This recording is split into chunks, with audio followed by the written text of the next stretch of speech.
నమస్తే trauma news నేను రాజశేఖర్. ముందుగా హెడ్లైన్స్. ఎమ్మెల్యే బాజిరెడ్డి గోవర్ధన్ కలిసిన విద్యార్థి సంఘాలు. తెలంగాణ వర్సిటీ వీసీని తొలగించాలని వినతిపత్రం అందజేత. వచ్చే నెల 3న పిట్లం ప్రభుత్వాసుపత్రి నిర్మాణానికి శంకుస్థాపన. ఆసుపత్రి స్థలాన్ని పరిశీలించిన అధికారులు. టీఆర్ఎస్ పై అసభ్యకరంగా పోస్టు పెట్టిన విద్యార్థి. ఆగ్రహంతో విద్యార్థిని చితకబాదిన టీచర్. మల్కాజ్గిరిలో జోరుగా మాదక ద్రవ్యాల విక్రయాలు. రాజస్థాన్ చెందిన నిందితుడు అరెస్ట్.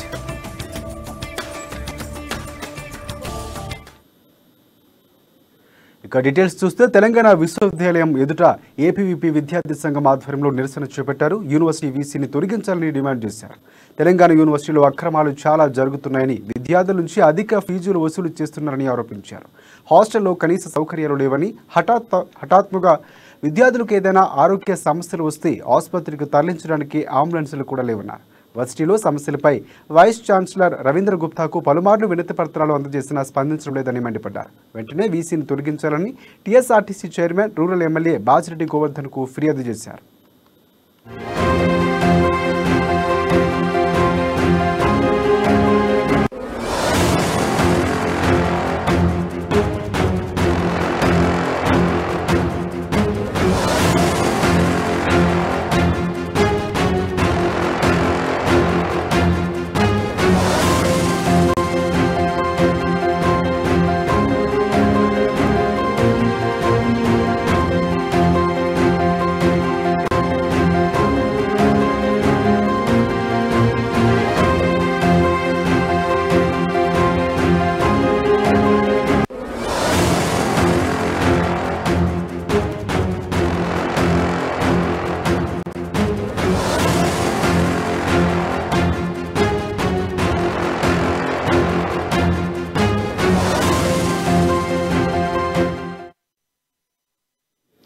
కామారెడ్డి జిల్లా పిట్నం మండల కేంద్రంలో 30 పడకల ఆసుపత్రి నిర్మాణానికి కృషి చేసిన జక్కల్ ఎమ్మెల్యే హనుమంతు షిండేకు పిట్లం ఆర్యవైశ్య సంఘం తరపున ప్రత్యేక కృతజ్ఞతలు తెలిపారు. మండల కేంద్రంలోని ఆర్యవైశ్య సంఘం భవనంలో పట్టణ అధ్యక్షుడు గంగా ప్రవీణ్ మీడియాతో మాట్లాడారు. ఆసుపత్రి కోసం నిధులు మంజూరు చేయడం సంతోషదాయకమన్నారు. వచ్చే నెల 3వ తేదీన వైద్య శాఖ మంత్రి హరీష్ రావు చేతుల మీదుగా ఆసుపత్రి నిర్మాణానికి శంకుస్థాపన చేయడం హర్షణీయమన్నారు. ఈ కార్యక్రమంలో ఆర్యవైశ్య మహాసభ జిల్లా ఉపాధ్యక్షుడు శ్రీకాంత్, పట్టణ ఉపాధ్యక్షుడు ప్రసాద్, కోశాధికారి ఉప్పు విఠల్ తదితరులు పాల్గొన్నారు.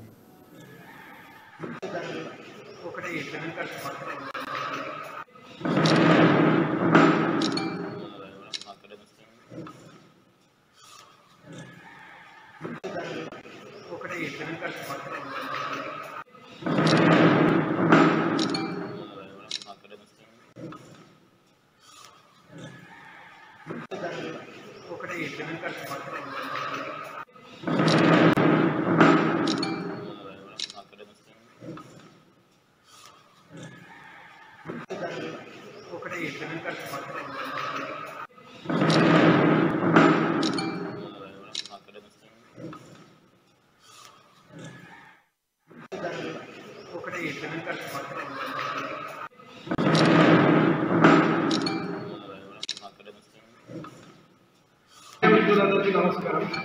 పిట్లం మండలానికి 30 పడకల ఆసుపత్రి మంజూరైనందుకు జుక్కల్ ఎమ్మెల్యే హనుమంతు షిండే గారికి ప్రత్యేక కృతజ్ఞతలు తెలుపుతున్నాము. సంఘం పిట్లం తరఫున.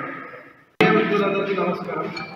పిట్లం మండలానికి 30 పడకల ఆసుపత్రి మంజూరైనందుకు జుక్కల్ ఎమ్మెల్యే హనుమంతు షిండే గారికి ప్రత్యేక కృతజ్ఞతలు తెలుపుతున్నాము. సంఘం పిట్లం తరఫున. మిత్రులందరికీ నమస్కారం. పిట్లం మండలానికి 30 పడకల ఆసుపత్రి మంజూరైనందుకు జుక్కల్ ఎమ్మెల్యే హనుమంతు షిండే గారికి ప్రత్యేక కృతజ్ఞతలు తెలుపుతున్నాము. సంఘం పిట్లం తరఫున. మిత్రులందరికీ నమస్కారం. పిట్లం మండలానికి 30 పడకల ఆసుపత్రి మంజూరైనందుకు జుక్కల్ ఎమ్మెల్యే హనుమంతు షిండే గారికి ప్రత్యేక కృతజ్ఞతలు తెలుపుతున్నాము. సంఘం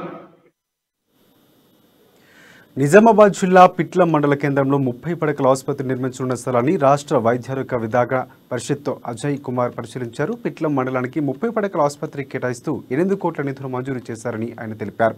మొదటిసారిగా మండలానికి వచ్చిన కమిషనర్ను స్థానిక నాయకులతో పాటు వైద్య సిబ్బంది శాలువా కప్పి సన్మానించారు. ఈ కార్యక్రమంలో జడ్పీటీసీ అరికెల శ్రీనివాసరెడ్డి, డాక్టర్ శివకుమార్, కార్యకర్తలు పాల్గొన్నారు.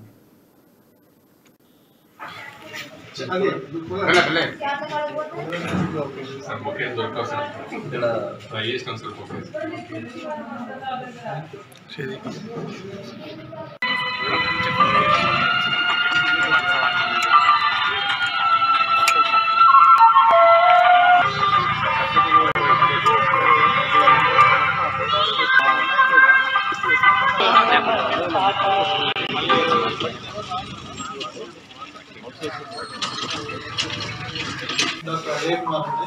నేను తెలంగాణ వైద్య విధాన పరిషత్ కమిషనర్.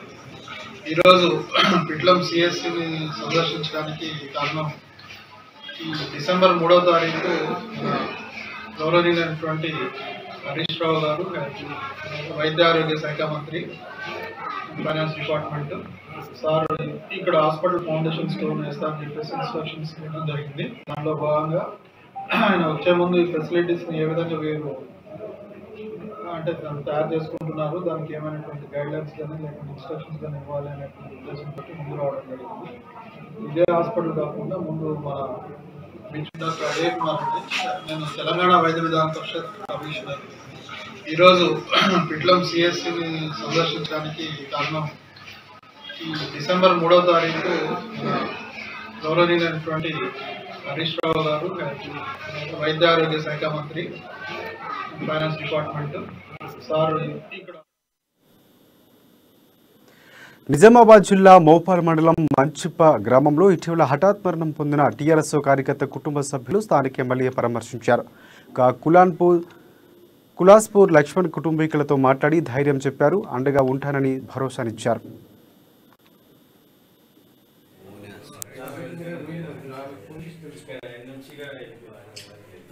ఇబ్బంది అవుతుంది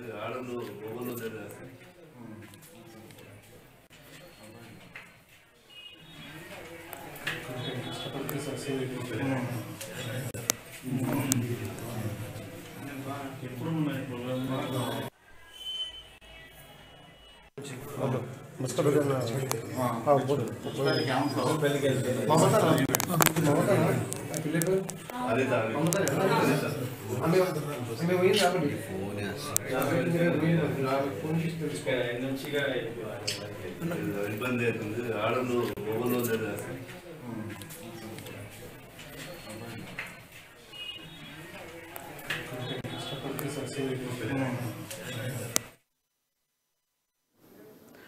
కామారెడ్డి జిల్లా మద్నూరు మండలం మేనూరు తెలంగాణ మోడల్ స్కూల్లో ఓ విద్యార్థి తెలుగు టీచర్ను చితకబాదారు. ఇంటర్ ఫస్ట్ ఇయర్ ఎంపీసీ చదువుతున్న టీచర్ మహేశ్వరి చితకబాదారు. ఇక విద్యార్థిని చితకబాదడంతో ఇన్స్టాగ్రామ్లో టీచర్ సోది క్లాసు చెబుతున్నారంటూ విద్యార్థి పోస్ట్ చేశారు. దీంతో ఆగ్రహం వ్యక్తం చేసిన టీచర్ విద్యార్థిని కర్రతో చితకబాదారు. పోస్టు చేసినందుకు స్టూడెంట్ తల్లిదండ్రులు క్షమాపణ కోరారు. అయినప్పటికీ విద్యార్థులపై ఆగ్రహం వ్యక్తం చేశారు టీచర్ మహేశ్వరి. విద్యార్థులు తల్లిదండ్రుల పట్ల అసభ్యకరంగా మాట్లాడారు. టీచర్ తీరుపై విద్యార్థుల పాఠశాల ఎదుట ఆందోళన చేశారు. టీచర్ను వెంటనే సస్పెండ్ చేయాలని కూడా విద్యార్థులు తల్లిదండ్రులు కోరారు.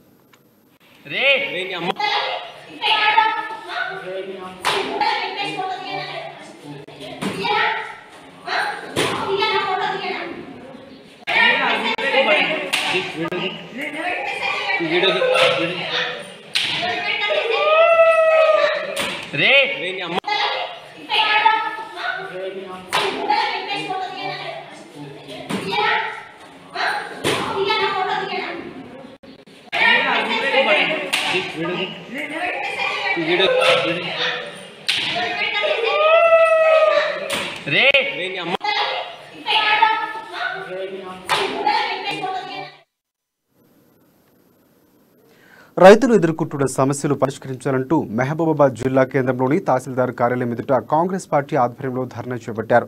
ప్రభుత్వ వ్యతిరేక నినాదాలతో విధానాలతో పార్టీ శ్రేణులు తహసీల్దార్ కార్యాలయం ప్రాంతాన్ని హోరెత్తించారు. పోడు భూములు సాగు చేసే రైతులకు హక్కు పత్రాలు ఇవ్వాలని ప్రభుత్వాన్ని డిమాండ్ చేశారు. ఏకకాలంలో రుణమాఫీ పథకం అమలు చేయాలని, ధరణి పోర్టల్ రద్దు చేయాలని కోరారు. రైతాంగ సమస్యలు పరిష్కారం కోసం పోరాటం చేయాలని పార్టీ శ్రేణులకు పిలుపునిచ్చారు. రేవంత్ రెడ్డి గారి నాయకత్వం వర్ధిల్లాలి వర్ధిల్లాలి తెలియజేస్తూ ఇక్కడ పెద్ద ఎత్తున మహిళా సోదరులందరూ వచ్చారు. అలాగే వచ్చినటువంటి రాధాబాయి గారు, విజయలక్ష్మి గారు, స్వర్ణ గారు, మన సత్య మనోరమ గారు, పద్మావతి గారు, అలాగే స్టేజ్ని అనుసరించినటువంటి కార్యకర్తలు భారీ అందరికీ ప్రత్యేక ధన్యవాదాలు తెలియజేస్తూ, అలాగే సోనియా గాంధీ గారి నాయకత్వం, రేవంత్ రెడ్డి గారి నాయకత్వం వర్ధిల్లాలి వర్ధిల్లాలి తెలియజేస్తూ ఇక్కడ పెద్ద ఎత్తున మహిళా సోదరులందరూ వచ్చారు. అలాగే వచ్చినటువంటి రాధాబాయి గారు, విజయలక్ష్మి గారు, స్వర్ణ గారు, మన సత్య మనోరమ గారు, పద్మావతి గారు, అలాగే స్టేజ్ని అనుసరించినటువంటి కార్యకర్తలు భారీ జన్నారెడ్డి భరత్చంద్రారెడ్డి గారికి, మా మహిళా సోదరులకు, కాంగ్రెస్ అభిమానులకు, పత్రికా సోదరులకు, ప్రతి ఒక్కరికి, రైతు సోదరులకు అందరికి పేరు పేరున నమస్కారాలు తెలియజేసుకుంటా ఉన్నాం. ఈ రోజు మరి కాంగ్రెస్ పార్టీ గతంలో నుండి కూడా రైతుల పక్షాన ఎన్నో పోరాటాలు చేయడం జరిగింది. పిసిసి అధ్యక్షులు రేవంత్ రెడ్డి గారి పిలుపు మేరకు మరి ఎంఆర్ఓ గారికి రైతుల పక్షాన మెమోరాండం ఇవ్వడం జరిగింది. అదేవిధంగా కాంగ్రెస్ పార్టీ చేసినటువంటి డిమాండ్ ధరణి పోర్టల్ను రద్దు చేయడం, రైతులకు గిట్టుబాటు ధరలు ఇవ్వడం. గౌరవనీయులు మరి జన్నారెడ్డి భరత్చంద్రారెడ్డి గారికి, మా మహిళా మల్కాజ్గిరిలో నిషిద్ధ మాదక ద్రవ్యాలు విక్రయిస్తున్న వ్యక్తిని పోలీసులు అదుపులోకి తీసుకున్నారు. 5 నెలల క్రితం రాజస్థాన్ నుంచి హైదరాబాద్కు వచ్చిన రమేష్ జీడిమెట్లోని ట్రావెల్స్లో పనిచేసేవాడు. సులభంగా డబ్బు సంపాదించాలనే నెపంతో రాజస్థాన్ నుంచి మాదక ద్రవ్యాలు తెచ్చి హైదరాబాద్లో అమ్ముతున్నట్లు పోలీసులు తెలిపారు. అతన్ని అదుపులోకి తీసుకుని విచారించగా ఈ కేసుకు సంబంధించి మరో 3గురిని గుర్తించారు. వీరి నుంచి కూడా 12,50,000 రూపాయలు విలువ చేసే 500 గ్రాముల డ్రగ్స్, నగదు, 5 మొబైల్ ఫోన్స్ను స్వాధీనం చేసుకున్నట్లు రాచకొండ సిపి మహేష్ భగవత్ తెలిపారు.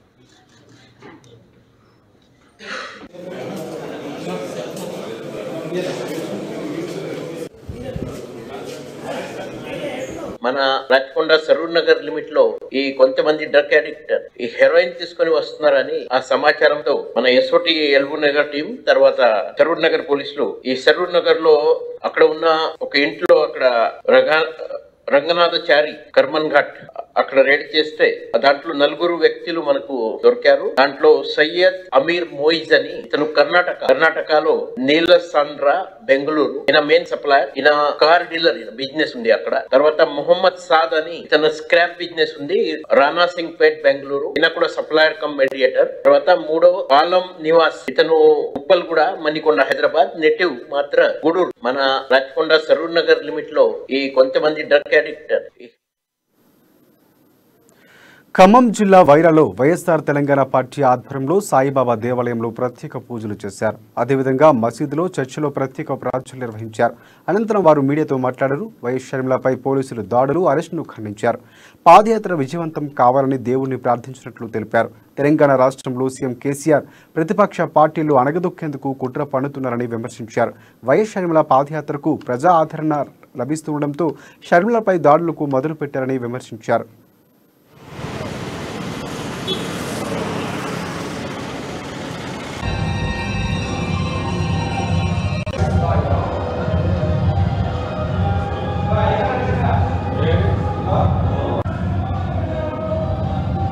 వైఎస్ఆర్ తెలంగాణ పార్టీ అధినేత్రి షర్మిల గారు ప్రశాంతంగా ప్రజలకు జరిగే అన్యాయాలు, ప్రజల మీద చేస్తున్న ఈ గవర్నమెంట్ చేస్తున్న దురాఘాతాలు, నీతి నియమం లేకుండా పాటిస్తున్న పద్ధతులు, చెప్పిన మాటలు తప్పిన వ్యక్తిగా ఉన్న మన ముఖ్యమంత్రి గారికి ప్రజలు పడుతున్న బాధలు తెలుసుకోవాలని చెప్పేసి ప్రశాంతంగా పాదయాత్ర చేస్తున్న షర్మిల గారిని టీఆర్ఎస్ ఎమ్మెల్యేలు అనాలనో, గుండాలు అనాలనో అకారణంగా వారి వాహనం మీద దహనం చేస్తూ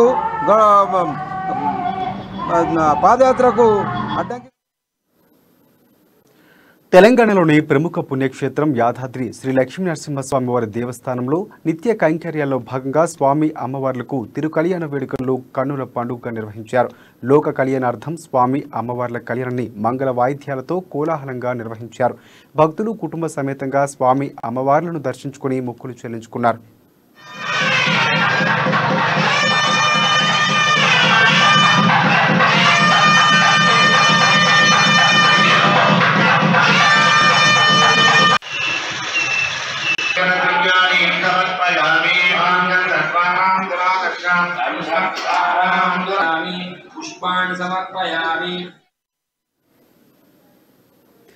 ప్రజల సమక్షంలోని భూ సమస్యల పరిష్కారం కోసం ప్రభుత్వం రెవెన్యూ సదస్సులు నిర్వహిస్తుందని, ప్రజల ఈ సదస్సును సద్వినియోగం చేసుకుని పటాన్చెరు శాసనసభ్యులు గూడె మహిపాల్ రెడ్డి కోరారు. కర్తనూరు గ్రామంలో ఏర్పాటు చేసిన రెవెన్యూ సదస్సుకు ఆయన ముఖ్య అతిథిగా హాజరై మాట్లాడారు. ప్రత్యేక తెలంగాణ ఏర్పడిన తర్వాత భూ సమస్యల పరిష్కారం కోసం కేసీఆర్ ధరణి పోర్టల్ ప్రవేశపెట్టారని తెలిపారు. 90% భూ సమస్యలు ధరణి పరిష్కారం చూపిస్తుందని అన్నారు. చిన్న చిన్న సమస్యల కోసం కోర్టు మెట్టు ఎక్కి సమస్యలు జటిలం చేసుకోవద్దని సూచించారు. ఈ కార్యక్రమంలో ఎంఆర్ఓ పరమేష్, అలాగే గ్రామ సర్పంచ్ భాగ్యలక్ష్మి, ఉప సర్పంచ్ కుమార్ తదితర గ్రామస్తులు పాల్గొన్నారు. ఇబ్బందులు ఎదుర్కోవాల్సి వస్తుంది. మన అదృష్టంలో ఎంత ఉందో గత భూముల రేట్లు పెరిగి మన ప్రాంతంలో అదొక రకమైన ఇబ్బందులు ఉన్నాయి. ముఖ్యమంత్రి గారు కఠినమైన నిర్ణయంతో ఆదేశాలు జారీ చేయడం జరిగింది. ప్రజా వ్యతిరేక ప్రభుత్వంపై ప్రజా సమస్యల పరిష్కారానికి ధరణి పోర్టల్ ఎత్తివేయాలని రాష్ట్ర పీసీసీ అధ్యక్షుడు రేవంత్ రెడ్డి పిలుపునిచ్చారు. యాదాద్రి భువనగిరి జిల్లా చౌటుప్పల్లో కాంగ్రెస్ నాయకులు రైతు ధర్నా నిర్వహించారు. రైతులకు రుణమాఫీ, ధరణి సమస్యలు, పోడు భూముల సమస్యలు, అసైన్డ్ భూముల అర్హులకు పట్టాలు పంపిణీ చేయాలని డిమాండ్ చేస్తూ ధర్నా చేపట్టారు. అనంతరం తహసీల్దార్కు వినతి పత్రాన్ని అందజేశారు. ధర్నాలో ఏఐసీసీ సభ్యులు పాల్వాయి శ్రవంతి, రాష్ట్ర నాయకులు కృష్ణారెడ్డి, వీరితో పాటు పలు మండలాల పార్టీ కాంగ్రెస్ కార్యకర్తలు, రైతులు పాల్గొన్నారు. రైతులు సమస్యలు వెంటనే ప్రభుత్వం పరిష్కరించాలని చల్లమల్ల కృష్ణారెడ్డి డిమాండ్ చేశారు. శాపంగా మారినటువంటి ధరణి గురించి మన చౌటుప్పల్ ఆర్టీఓ ఆఫీస్ ముందు ధర్నా చేయడం జరిగింది. ధరణి పోర్టల్ని ఎత్తివేయాలని చెప్పి, మరియు అదేవిధంగా రైతు రుణమాఫీ చేయాలని చెప్పి, రైతు బీమా ఇవ్వాలని చెప్పి, దాంతో పాటు ధరణి పోర్టల్ ఉన్నటువంటి సమస్యలు చాలా ఉన్నాయి కాబట్టి దాన్ని మొత్తం ఎత్తేయాలని చెప్పి ప్రతి ఒక్క విన్నవించుకుంటాం. అదేవిధంగా వినతి పత్రం ఆర్టీఓ గారికి ఖమ్మం జిల్లా కూసుమంచి మండల కేంద్రంలో రైతుల సమస్యలు పరిష్కరించాలని కోరుతూ కాంగ్రెస్ శ్రేణులు నిరసన దీక్ష చేపట్టారు. కేంద్ర రాష్ట్ర ప్రభుత్వాలు అవలంబిస్తున్న ప్రజా వ్యతిరేక విధానాలపై అందరూ కలిసి పోరాడాలని జిల్లా నాయకులు రాయల నాగేశ్వరరావు అన్నారు. కేంద్ర ప్రభుత్వం తీసుకువచ్చిన నల్ల చట్టాలకు వ్యతిరేకంగా రైతులు ఉద్యమం చేస్తే మోదీ ఆ చట్టాలు వెనక్కి తీసుకున్నారని గుర్తు చేశారు. టీఆర్ఎస్ ప్రభుత్వం తీసుకువచ్చిన ధరణి పోర్టల్తో రైతులు తీవ్ర ఇబ్బందులు ఎదుర్కొంటున్నారని తెలిపారు. కాంగ్రెస్ ప్రభుత్వం అధికారంలోకి రాగానే ధరణి పోర్టల్ రద్దు చేస్తామని అన్నారు. తెలంగాణలో కాంగ్రెస్ ప్రభుత్వం అధికారంలోకి వచ్చే విధంగా ప్రతి కార్యకర్త కృషి చేయాలని ఆయన పిలుపునిచ్చారు.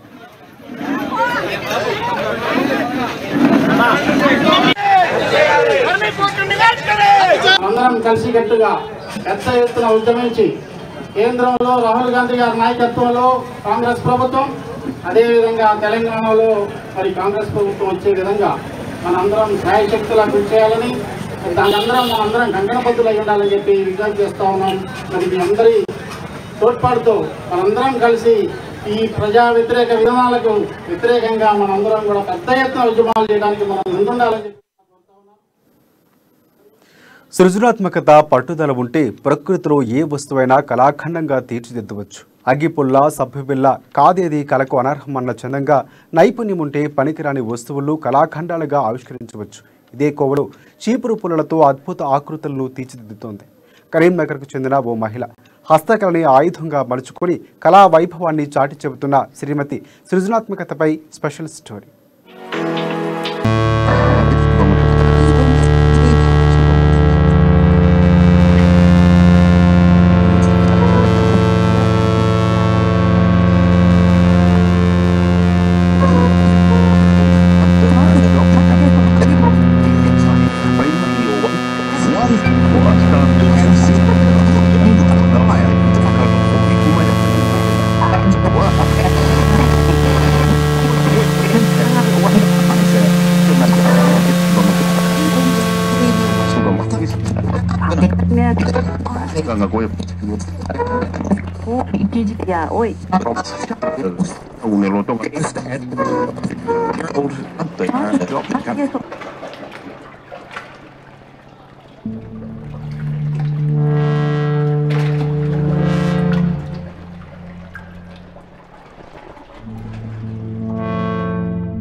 ఫెవికోల్ తెచ్చి మరి దానికి ఇప్పుడు ఏదైతే చేయాలనుకున్నానో ఫస్ట్ చార్మినార్ చేసిన దాని కొలత ప్రకారం సెంటీమీటర్లతో సహా కొలత తీసుకొని మొత్తం డ్రాయింగ్ చేసుకొని ఆ తర్వాత దానికి అన్ని పుల్లలు అతుకు పెట్టుకొని కరెక్ట్ సైజ్ వచ్చేదాకా చేసుకున్నాను. రోజు 10 గంటలు కూర్చుండి 10-12 గంటలు, అప్పుడు 12 గంటలు కూర్చుండి ఒక్కొక్కటి 3 నెలలు 4 నెలలు 5 నెలలు దాని ఆకారాన్ని బట్టి దానికి పని ఉంటుంది. లాస్ట్ గా 5 నెలల దాకా చేశాను. 5 నెలలు పడుతుంది, ఒక్కొక్క దానికి 3 నెలలు పడుతుంది. అది ఫెవికోల్, అట్ట ముక్కలు, చీపురు పుల్లలు ఇవన్నీతో ఉపయోగించి చేశాను. కానీ అది చాలా కష్టమైన పని. ఇది ఎక్కడ చూడలేదు నేను. ఇది నా సొంతగా ఆలోచించి మైండ్ బాగా కష్టపెట్టి దాన్ని అది ఎట్లయితే ఎట్లా రావాలి అని చెప్పి కరెక్ట్ కొలతల కొద్దీ చేశాను. అది కొంచెం రాంగ్ వచ్చినా కానీ దాన్ని తీసేసి మళ్ళీ మొదలు పెట్టేదాన్ని. ఇట్లా ఇంత మంచిగా చేస్తే అందరూ చూసి చాలా సంతోషపడ్డారు.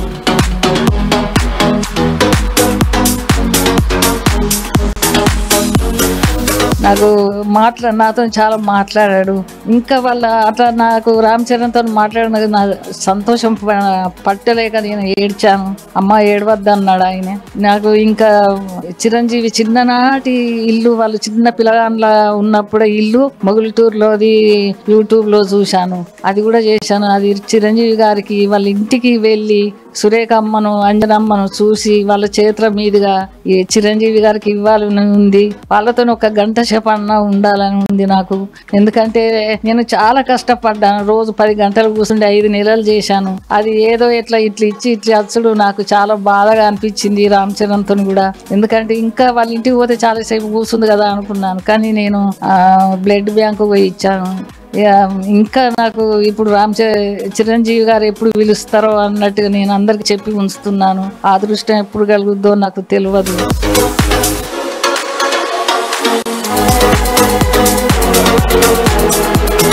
ఇక పెళ్ళై సంసార బాధ్యతలే సర్వస్వం అనుకునే గృహిణులు శ్రీమతిని చూసి నేర్చుకోవాల్సింది చాలానే ఉంది. శ్రీమతి కుటుంబానికే పరిమితం కావడంతో తనలో దాగి ఉన్న కళను గుర్తుంచుకుంది. దానికి నైపుణ్యాన్ని జోడించింది. అద్భుత కళాఖండాలు తయారు చేసింది.